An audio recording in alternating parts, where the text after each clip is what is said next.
My name's Joey Hoover, owner of Hoover Delivery Services and Level Up Fitness, and also 4 years clean off heroin. 1, 2, 1, 2, 3, 4.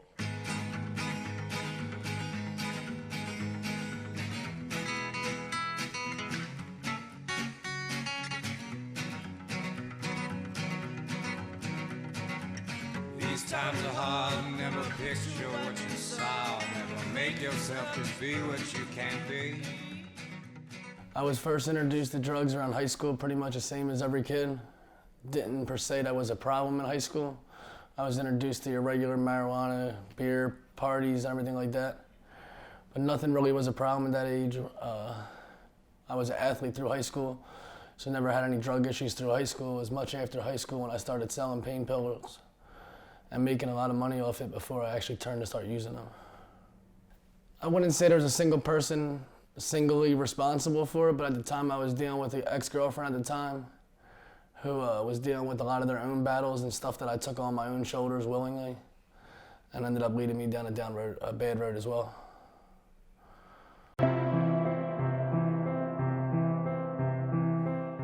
Rock bottom looked like to me taking my daughter down Kensington every morning, down D in Clearfield, D in Cambria to pick up dope. Not something I'm proud of, but something I openly talk about today. Me overdosing about 5 times in 1 month, to the last time being home alone and overdosing. And thank God my sister had walked in right after I overdosed and found me blue. She was also with my daughter, who was 4 at the time. I was down the shore, and his sister was here with him. And I don't know if she came out of the shower, she woke up, or what, but she found Joey gray and agonal, and he wasn't breathing. I remember her calling, and she was in nursing school, saying, what do I do, what do I do? Joey's not breathing. And I said, I'm at the top of the street. I was like coming down Walsh Road, coming back from the shore. And I said, hang up, call 911 and start CPR. And when I walked in, Alyssa was doing CPR to Joey. And what seemed like forever probably wasn't, but he finally started breathing. And then the ambulance came. And she gave me CPR, so the cops came, ambulance came, they Narcaned me back, and that was the last time I picked up a drug.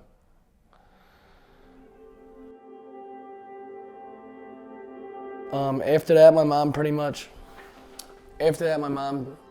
told me she was done with my shit. I've been to rehab 10 to 12 times by now. She was pretty much sick of my shit. She told me I was out in the street, and she didn't care what I did. I think everybody here was numb. We didn't know what to do.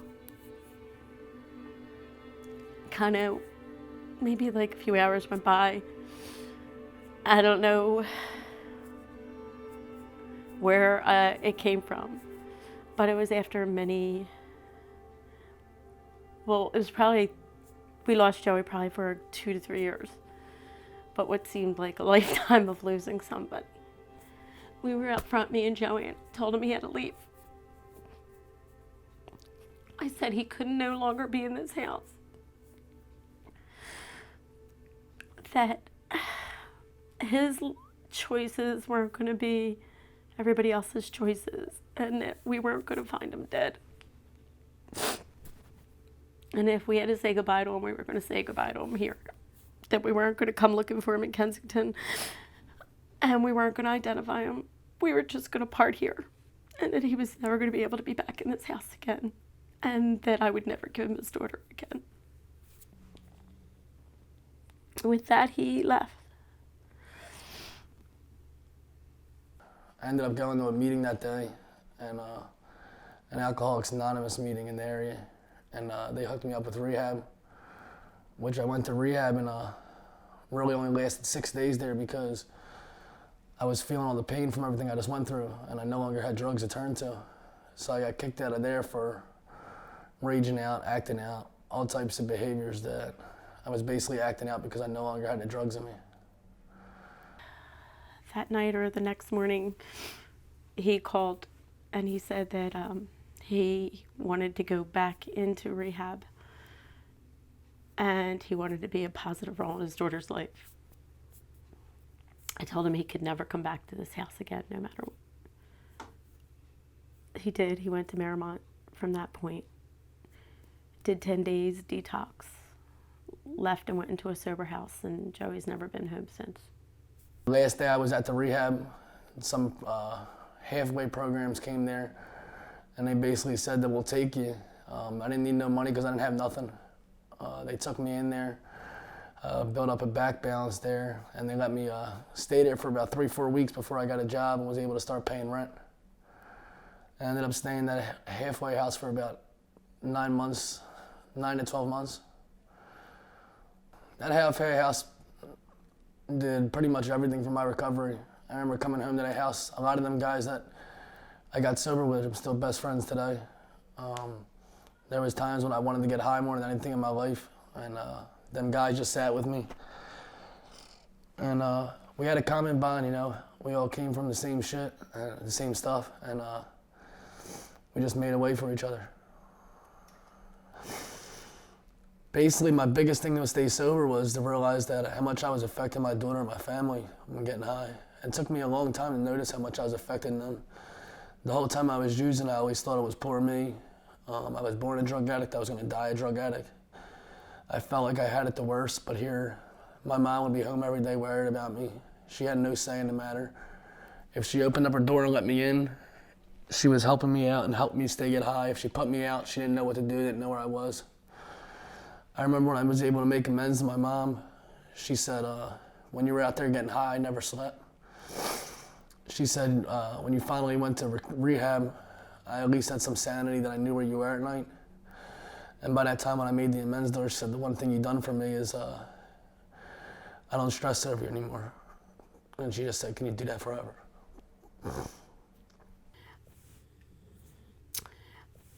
Joey turning his life around, Joey probably could answer this better, but I really feel as though it was him not coming home. He wasn't allowed to come back in his house at all. He had to make it. I made sure like he had everything he needed in a sober house, but he wasn't coming home. And what he learned in that sober house were like basics. It was, you have to show up. There's curfew. There's rules. There's things you have to do if you want more freedom. I mean, he went and he did every step along the way and then became a manager of the house. And I feel like him achieving those little goals kind of gave him what he needed along the way to understand this is how it works. I also think Joey reaching back often, and in the few short years, almost 4 that he's been sober, Joey's been burned multiple times by people he keeps reaching back for, but he keeps reaching back. So I think giving back is like fresh in your mind. It helps you realize, wow, this could have been me. I could not be where I am right now if I didn't get myself together. I think the relationship he has with his daughter is better than it's ever been. There were periods of time he never saw her. So I think that is monstrous, however you say that.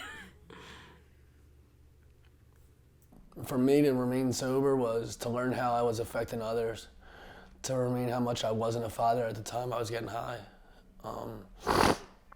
I promised myself and my daughter when I got sober that I was no longer going to turn back to that stuff. Today I'm present with everything. I'm so involved in her life. It's amazing.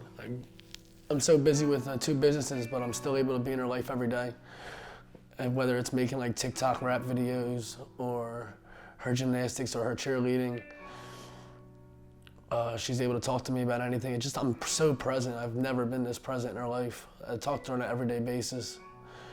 And that's the biggest thing that keeps me sober. The biggest thing the program teaches you is like staying clean, is basically by helping another person. And my mom has always been big on helping people. We've taken people in since I was 10 years old. We've always had roommates that we took in, people that she was helping out. And it just made me feel a lot better myself when I was able to help someone. Because like for the longest time I was taken from everyone. And once I started practicing that regularly, started to feel a lot better. And anytime I had real life issues, they say to like kind of turn your attention and help someone else. And it's crazy what it does for someone.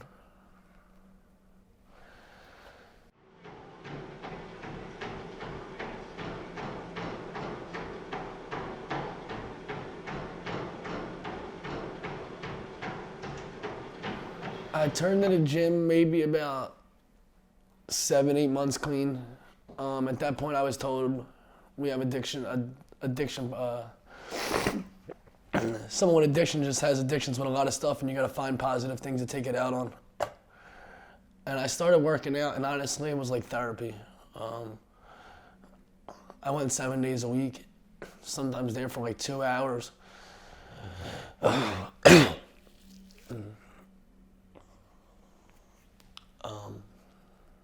Sometimes I would go to the gym for 2 hours. I didn't want to talk to many people about what I was hurting, what I was going through at the time. So I would just go and take it and work out real hard. And by the time I left that gym that day, I always felt better.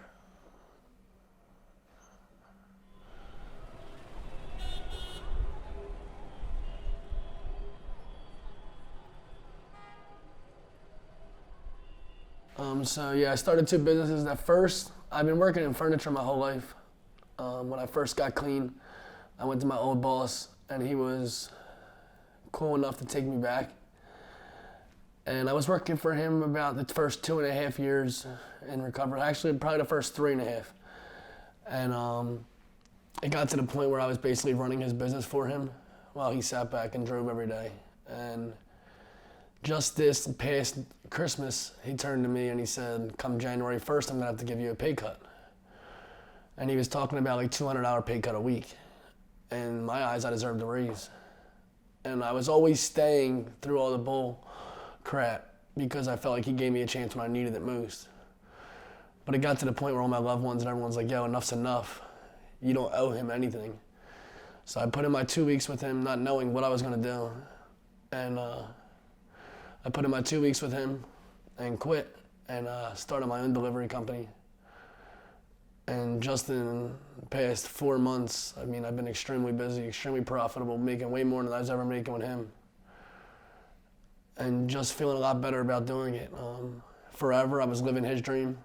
Now I'm able to use this furniture delivery service to power my dream of owning a gym one day.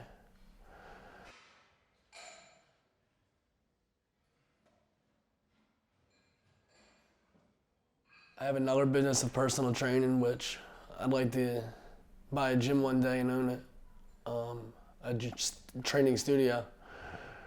But the biggest thing with that is I get to take people in, and some of my best friends, my best friend Joe that I'm training today, he got sober, and he tried everything. He tried AA, NA, he was trying everything. And I basically told him that he was gonna come live with me and go to the gym and go to work every day. And he basically was stuck with my hip going to work, going to the gym. And that's when I learned that I like training. I seen him like start to grow confidence, start to believe in himself. Some people come in the gym and they're just have no self-worth at all. They're so beat down, they think they're overweight, or some guys think they're not strong enough, they're too little. Girls think they're too big, guys think they're too big. And they got to the point where they're so lazy and have built these habits for so long that they don't care about themselves at all.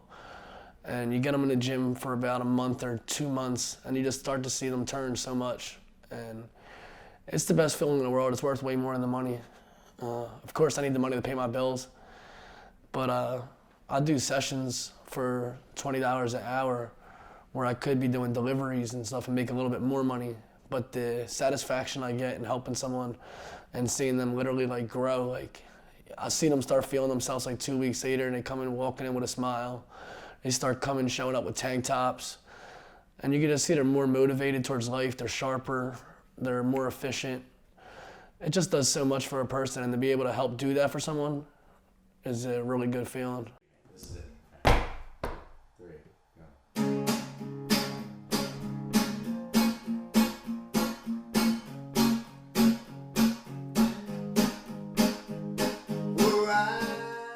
Tremendously proud of Joey. I tell Joey all the time. I use Joey as an example to so many people that I meet along the way at work.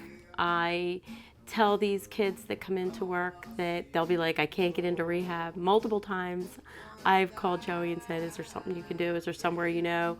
Is there somebody they can go talk to? So being proud of Joey, it's just obvious. You can just, as soon as somebody says I'm like showing his Instagram pictures, I'm showing how well he looks, how healthy he looks. I mean, absolutely. But they all stood by me. Every time I had an issue, my brother came bailed me out, my mom bailed me out. I couldn't tell you how much times my grandma, mom or brother literally bailed me out of jail, paid off a dealer, paid off a car accident, hid me from the cops, all types of stuff that they were always there for. And they just didn't give up on me. And they all know how important they are and how thankful I am.